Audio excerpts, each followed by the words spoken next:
Hi. As spring starts to feel like it has arrived, bringing with it sunlight, longer days, flowers, and birds, there is lots to be optimistic and hopeful about. It coincides with most of our communities starting to slowly shift away from lockdown to some form of opening up or reinvigoration. Whether schools are being reopened, or parks or retail stores, or the easing of social restrictions, we are starting to pivot away from the darkness and fear of the initial crisis. With this pivot comes an opportunity for all of us to reimagine new ways and brighter days. It does not mean we have moved past experiencing the fear and anxiety COVID has created. Every step in this uncertain reality creates an anxiety, and I am committed to ensuring we at Tamor continue to be sensitive to this fact. However, the optimism and positive signals that are surfacing are reassuring and encouraging. Gary Friedman, the CEO of Restoration Hardware, recently shared this that really resonated for me, so I wanted to share it with you. It is not a time to retreat and do less, but rather advance and do more with less. It is not a time to be victims of our current reality. It is a time to be visionaries and create a better tomorrow. Time to be defined by our vision, not by a virus. It really is time to be proactive now and slowly shift our mindset towards rebuilding. As provincial and state governments ease restrictions and slowly reopen parts of the economy, as we saw this week and last, we also need to start preparing and planning for this shift. This requires a new lens in which to view our company, taking into account the changes COVID has had and will continue to have on how we work, what our customers' needs are, changes in purchasing habits, in economic realities of our market segments and global supply chains, and how to bring value to the new market and sustain a competitive advantage in the new economy. COVID-19 was responsible for accelerating many existing and emerging realities, like the adoption and development of digital transformations and tensions between China and the US, and also created new realities, including global economic hardship and reduction in many people's desire to travel, gather, and socialize in the future. To address these changes and new realities, we structured the COVID response team into 3 distinct teams, each addressing a distinct area for planning and preparation.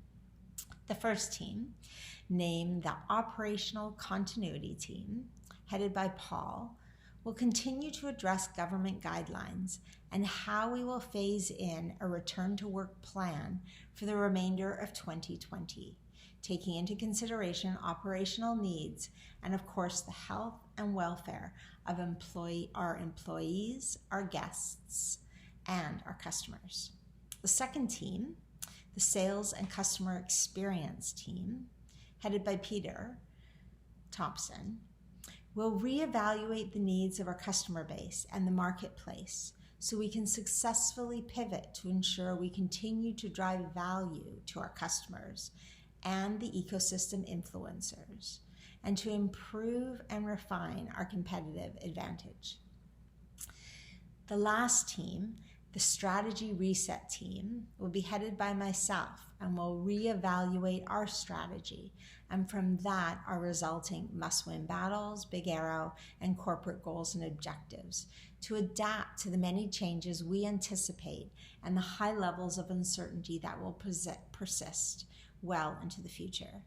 The teams will be leaning into the broader organization for support to ensure we get broad input. The teams will be highly interactive with each other as each area impacts the other, and they will all need to be adaptable and flexible as circumstances will evolve. We can't know how things will progress with any certainty, but we can build an iterative, adaptable, and robust plan to create direction and some level of reassurance as we navigate this challenge and opportunity together. Paul will be sharing shortly a more detailed update on the work the operational continuity team will be working on over the next number of weeks and what aspects of planning the team will be tackling. Your specific questions around how we will phase people back, what that timeline looks like, what protocols will be put in place to ensure the safety of everyone will ultimately be addressed, and we will endeavor to elicit input and provide answers as rapidly as is reasonably possible.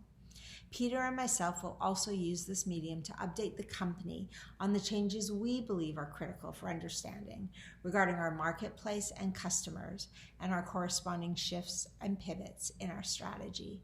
Again, we will endeavor to provide insights on our beliefs and intended redirection as rapidly as reasonably possible. So please be assured and confident we are working hard on protecting you and your safety and well-being, along with protecting the future and sustainability of the company. Be patient and understanding. We don't have all the answers. As we make decisions, we will keep you informed. And know that we will need to pivot and change direction. We will make mistakes. It's inevitable under the circumstances of such a high level of uncertainty that we are existing in. But hopefully we will self-correct and learn rapidly. And I also ask you to try to approach things from a fresh and new lens. The old way is not going to be feasible. Change is the only constant here. We as a company have experienced a lot of change. We've done work on change management, and we have the capabilities to successfully change as an organization. As we learned previously, it helps to focus on our beliefs of what the new normal needs to be, what the vision of the future state is, and the value and benefit the change can bring. I hope we look back at this time and can account for how we not only survived, but reimagined and reinvented. Let's unleash some innovation in the world, in our lives, and in Tamor. Stay well, stay healthy, stay positive, and start to reimagine.